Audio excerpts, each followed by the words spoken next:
ప్రముఖ స్వాతంత్ర సమరయోధులైనటువంటి నేతాజీ సుభాష్ చంద్రబోస్ గారి అస్థికలు ఏవైతే ఉన్నాయో అవి తిరిగి భారతదేశానికి తీసుకురావాలని చెప్పేసి ఇప్పుడు దేశవ్యాప్తంగా మరొకసారి చర్చ మొదలైంది. దీనిపై దేశ అత్యున్నత న్యాయస్థానమైన సుప్రీంకోర్టు సైతం సంచలన ఆదేశాలు జారీ చేసింది. అసలు ఏం జరుగుతుంది ఒకసారి తెలుసుకుందాము. వీడియో తప్పకుండా లైక్ చేయండి.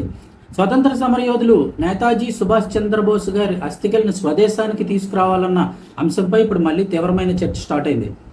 1945 తైవాన్లో జరిగిన విమాన ప్రమాదంలో అయితే కనుక నేతాజీ గారు ప్రాణాలు కోల్పోయారని వివిధ విచారణ కమిటీలు ఆర్టీఐ ద్వారా వెల్లడైన సమాచారం ఆధారంగా కేంద్ర ప్రభుత్వం గతంలోనే ఈ విషయాన్ని నిర్ధారించినప్పటికీ కూడా ఆయన అస్థికలు మాత్రం గత 80 ఏళ్లుగా అంటే 8 దశాబ్దాలుగా జపాన్ రాజధాని టోక్యోలో ఉన్నటువంటి రెకోంజీ ఆలయంలో అయితే భద్రపరచబడి ఉన్నాయి.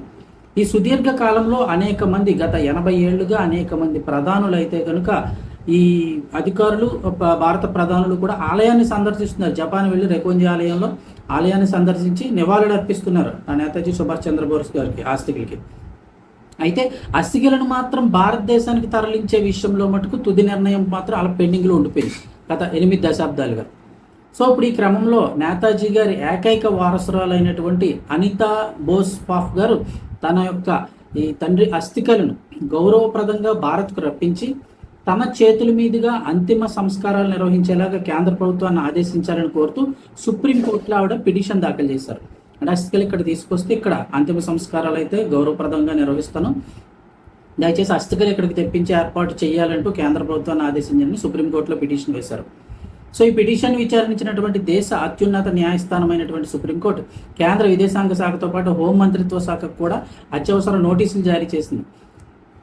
8 దశాబ్దాలుగా జపాన్లో ఉన్న నేతాజీ గారి పార్థివ దేహావశిష్టాలను భారత్కు తీసుకురావడంపై కేంద్ర ప్రభుత్వం ఎలాంటి దౌత్యపరమైన పాలనాపరమైన చర్యలు తీసుకోనుందో స్పష్టం చేయాలని చెప్పేసి ఆ న్యాయస్థానం ఆదేశించింది.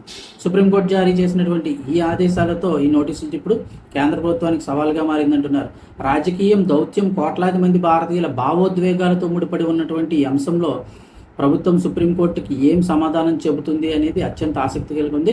దాదాపు 8 దశాబ్దాల సుదీర్ఘ నిరీక్షణ తర్వాత రెకోంజీ ఆలయంలో ఉన్న నేతాజీ గారి అస్థికలను స్వదేశానికి చేరుకుంటాయో లేదో చూడాల్సి ఉందంటున్నారు. దీనిపై మీ అభిప్రాయాన్ని కూడా కామెంట్ సెక్షన్లో తప్పకుండా తెలియచేయండి.